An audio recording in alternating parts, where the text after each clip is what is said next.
दोस्तों नमस्कार। फिर से आपका स्वागत करता हूँ क्रेनवाला अनिकेत में। आज हम इस वॉल के बारे में जानकारी लेंगे। इसका नाम है क्विक रिलीज वॉल, QRV कहते हैं। तो पहले तो इसका मैं इसे कहाँ लगाते हैं, कहाँ इस्तेमाल करते हैं ये बता देता हूँ। उसके बाद इसका फंक्शन और इसको खोल कर भी दिखा देता हूँ इसके अंदर क्या क्या होता है और इसे रिपेयर कैसे करते हैं।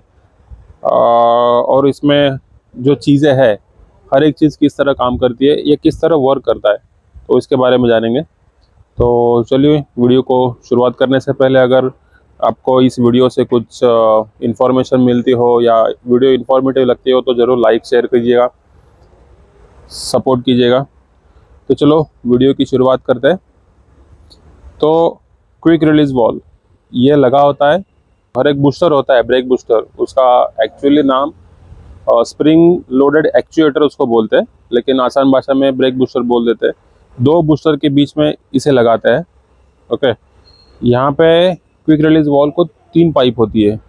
ये मेन पाइप होती है एयर की, यहाँ से एयर अंदर जाएगी और जो दोनों ब्रेक बूस्टर है, दोनों चक्के के 2 बूस्टर है, उसको एक एक पाइप यहाँ से जाती है।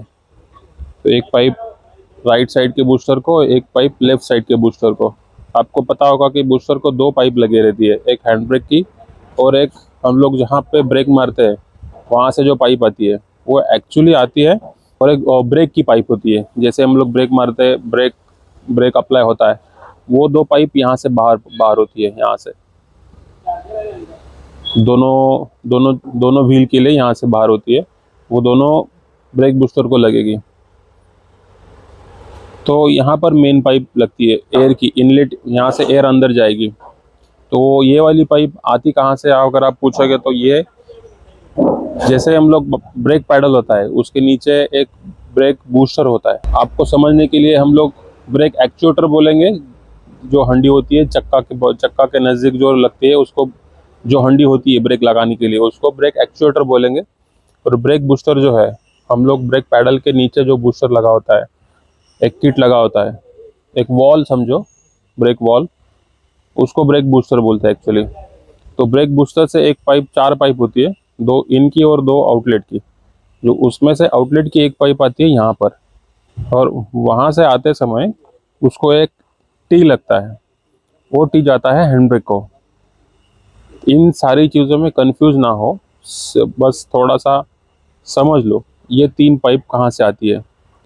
मैं इस पाइप की बात कर रहा हूँ। ये पाइप आती है ब्रेक पैडल से और ब्रेक बूस्टर से होते हुए आती है। तो हम इस पोर्ट की बात कर रहे थे जहाँ से मेन एयर, जो इनलेट एयर, मेन एयर जो है यहाँ से आती है अंदर। तो जैसे ही हम लोग हैंड ब्रेक निकालेंगे, जैसे मैंने पहले बताया कि हैंड ब्रेक से होते हुए ये पाइप यहाँ पर आती है। जैसे ये ब्रेक बूस्टर से एक पाइप निकलेगी आउट की, वो हैंड ब्रेक से होते हुए, मतलब वहाँ पे एक टी लगा हुआ है हैंड ब्रेक का, वहाँ से होते हुए यहाँ इसके अंदर आती है। यहाँ पे हवा कब आती है, देखो जब भी हम गाड़ी चालू करेंगे, कंप्रेसर एयर टंकी में हवा भरने को स्टार्ट करेगा। ओके, तो जैसे ही कुछ बार चढ़ने के बाद, 5 बार के बाद, 5 बार हवा चढ़ने के बाद हैंड ब्रेक हम लोग हैंड ब्रेक निकाल सकते हैं। तो हैंड ब्रेक हम लोग जैसे ही निकालते हैं, यहाँ पे हवा आना स्टार्ट करेगी। वो यहाँ से होते हुए, यहाँ इसके अंदर एक डायफ्राम है, वो डायफ्राम को ऊपर पुश करेगी और इन दोनों पोर्ट में से दोनों ब्रेक एक्चुएटर में हवा चली जाएगी, हवा वहाँ जाके रुकेगी। ये बात समझ लो। जैसे हम लोग हैंड ब्रेक निकालते हैं, यहाँ पे हवा चालू हो जाएगी, यहाँ अंदर जाना चालू हो जाएगी। यहाँ पे एक डायफ्राम है, वो डायफ्राम ऊपर उठेगा और इन दोनों जो ये दोनों पोर्ट है, लेफ्ट और राइट का, राइट व्हील के लिए लाइनें गई है, उस लाइन में हवा चालू हो जाएगी, हवा जाके वहाँ रुकेगी। जैसे हम लोग ब्रेक ऑपरेट करेंगे, ब्रेक लगेगा, क्योंकि ये तो सारे ब्रेक सिस्टम है पूरी न्यूमेटिक है। न्यूमेटिक मतलब हवा पे चलने वाली। तो जैसे ही हम लोग ब्रेक मारेंगे, ब्रेक पैडल दबाएंगे, यहाँ से हवा चली जाएगी और ब्रेक एक्चुएटर है वो ऑपरेट करके ब्रेक लगेगा। तो यहाँ तक आप समझ लो, जैसे हम लोग हैंड ब्रेक निकालते हैं, यहाँ से हवा अंदर जाएगी और ब्रेक एक्चुएटर तक आके रुकेगी। वहाँ हवा होनी चाहिए, मौजूद होनी चाहिए, तो वहाँ हवा आके रुकेगी बस, ये बात समझ लो। और ये डायफ्राम जो है वो ऊपर हो जाएगा। उसके बाद हम लोग जैसे ब्रेक ऑपरेट करते हैं, मतलब ब्रेक पैडल को ब्रेक दबाते हैं, जैसे हम लोग दबाएंगे ब्रेक बूस्टर में से जो उसके गेट है वो खुलेंगे और उसको एक्स्ट्रा हवा पहुंचेगी। जिसका मतलब जहाँ जैसे हमें ब्रेक मारना होता है, हम लोग ब्रेक मारते हैं, वो मारने के बाद एक्चुअल में ब्रेक कैसे लगेगा वो थोड़ा समझ लो। यहीं से हवा जाएगी वो, जैसे मैंने पहले बताया, यहाँ से ब्रेक यहाँ से हवा जाके ब्रेक एक्चुएटर में रुकेगी। जैसे हम लोग ब्रेक मारते हैं, ब्रेक अप्लाई होगा, एक्स्ट्रा हवा आके ब्रेक अप्लाई होगा, ब्रेक लगेगा, ठीक है। और एक्स्ट्रा हवा जो है, एक्स्ट्रा हवा है, जैसे हम लोग ब्रेक छोड़ेंगे क्या होगा कि वहाँ पे गेट बंद हो जाएगा, तो हवा पीछे नहीं जा सकती, ऑल द वे पूरी पीछे नहीं जा सकती, वो पाइप पूरी खाली नहीं होनी चाहिए। क्योंकि अर्जेंट ब्रेक मारने के लिए पाइप में हवा मौजूद होना बहुत ज़रूरी है, तो इसीलिए हवा पूरी पीछे नहीं जाएगी। उस समय क्या होगा कि जैसे हम लोग ब्रेक छोड़ेंगे तो यहाँ से थोड़ी सी हवा जो है रिटर्न आएगी, और रिटर्न आने के बाद ये तो यहाँ से पीछे नहीं जाएगी।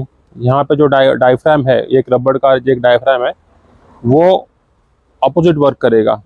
देखो यहाँ पे जैसे हवा अंदर जाएगी, डायफ्राम ऊपर हो जाएगा, ओके।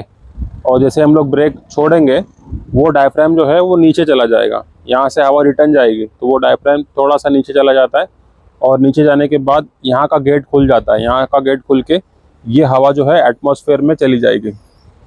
इतना ही काम है इसका, लेकिन बहुत इंपॉर्टेंट काम है। तो आप इसके जो पोर्ट है वो मैंने एक्सप्लेन किए, इसका जो काम है वो मैंने एक्सप्लेन किया। इसका काम मैं और एक बार एक्सप्लेन करता हूँ। जैसे हम लोग ब्रेक मारते हैं, यहाँ से हवा ब्रेक की तरफ चली जाएगी, और ब्रेक छोड़ने के बाद इसका काम चालू होता है। जैसे हम लोग ब्रेक छोड़ेंगे, वो जो एक्स्ट्रा आई हुई हवा जो है उसको बाहर जाने के लिए एक जगह चाहिए, वो जगह यहाँ से वो एटमॉस्फेयर में चली जाएगी। तो वो बात ध्यान में रखो। ब्रेक छोड़ने के बाद जो हवा बाहर जाती है, हम लोग बहुत बार सुनते भी है कि कुछ ऐसे हवा बाहर जाते समय जो आवाज़ करती है, छींकते टाइप, तो वो जो हवा आती है यहाँ से आती है। ब्रेक छोड़ने के बाद जो हवा आवाज़ आता है अपने को, वो यहाँ से हवा ब्रेक छोड़ देता है। तो किस तरह वो छोड़ देता है वो भी समझ लो। मैं ये खोल के दिखाऊंगा आपको।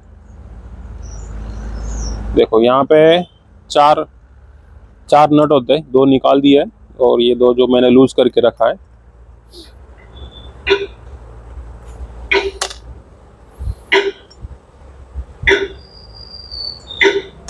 ये देखो, ये इसका कवर है, बस मेन काम तो इसी का है। इस तरह ये जो मैं डायफ्राम की बात कर रहा था, ये डायफ्राम है। आप यहाँ पर मैं अच्छे से दिखा देता हूँ कि किस तरह ये काम करेगा, आप समझ लो।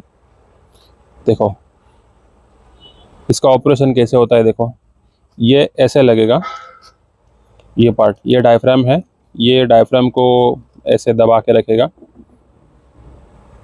जैसे ही ये इन पाइप में से हवा अंदर जाएगी, ये डायफ्राम ऊपर की तरफ इस तरह ऐसे वो दबाएगा, मतलब डायफ्राम इस तरह चिपक जाएगा।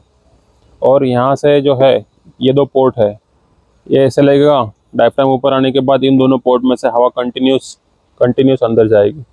आप देख पा रहे हो, तो इन दोनों पोर्ट में से हवा कंटिन्यू ब्रेक की तरफ चली जाएगी, ओके। और जब भी हम ब्रेक मारते हैं, ब्रेक मारने के बाद एक्स्ट्रा जो हवा आएगी वो इसी तरह उस ब्रेक में चली जाएगी। वो ब्रेक में जाने के बाद जैसे हम लोग ब्रेक छोड़ देते हैं, पैडल को ऊपर उठा देते हैं, तो जो एक्स्ट्रा हवा है वो किस तरह बाहर जाती है आप ये भी देख लो। अभी फ़िलहाल तो नीचे से हवा आ रही है, ये इधर जाएगी।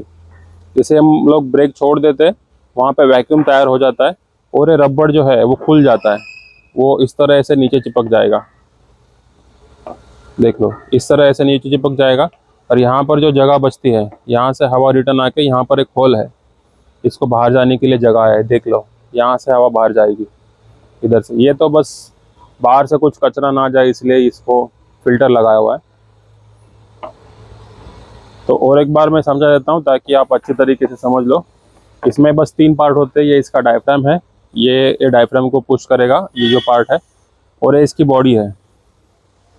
जैसे ही हम लोग हैंड ब्रेक निकाल देते हैं, यहाँ से हवा कंटिन्यू आती जाएगी। ये डायफ्राम यहाँ पे ऐसे बेंड हो जाएगा, इन दोनों पोर्ट में से ब्रेक की तरफ हवा चली जाएगी, कंटिन्यू जाती रहेगी। और जैसे ही हम लोग ब्रेक मारते हैं और ब्रेक छोड़ने के बाद ये डायफ्राम ये वाला पोर्ट जो है वो बंद कर देगा, वो मेन वाला पोर्ट जो है वो पूरी तरह सील कर देगा, बंद कर देगा। और हवा जो एक्स्ट्रा हवा है वो एटमॉस्फेयर में जाने के लिए इस गेट से ये गेट ओपन हो जाएगा, इस गेट से वो बाहर चली जाएगी। तो इस तरह इसका वर्किंग फंक्शन है।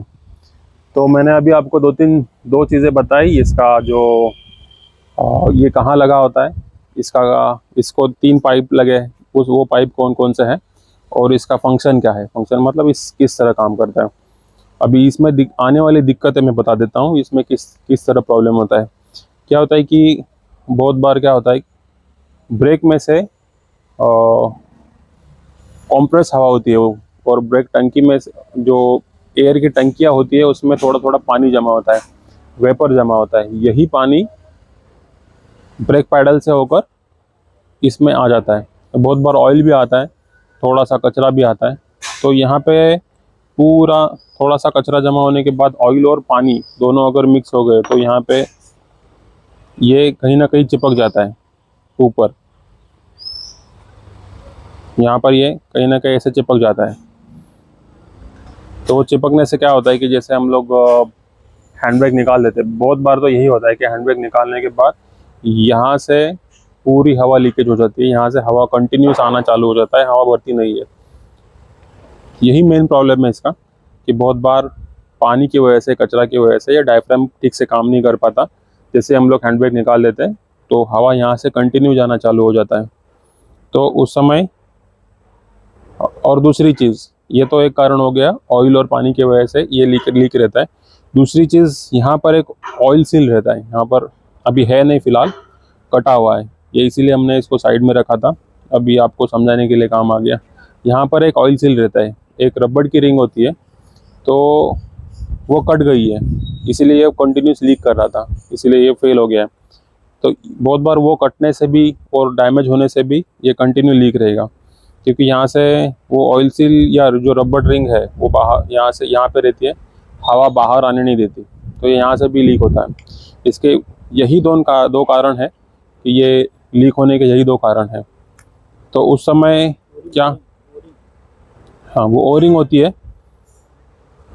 वो। तो समझ लो कि अगर ओरिंग कटने से या इसमें कचरा होने से, 2 ही ऐसी चीज़ें हैं उसके वजह से ये लीक रहता है। अगर आपको मालूम ना हो तो आप क्या करोगे कि बाज़ार से पूरा नया से किट लाओगे, 800-900 रुपये कीमत है, और वापस बिठाएंगे। वो करने से पहले एक चीज़ कर लो कि यहाँ पे इस तरह होता है, यहाँ से 4 बोल्ट निकाल के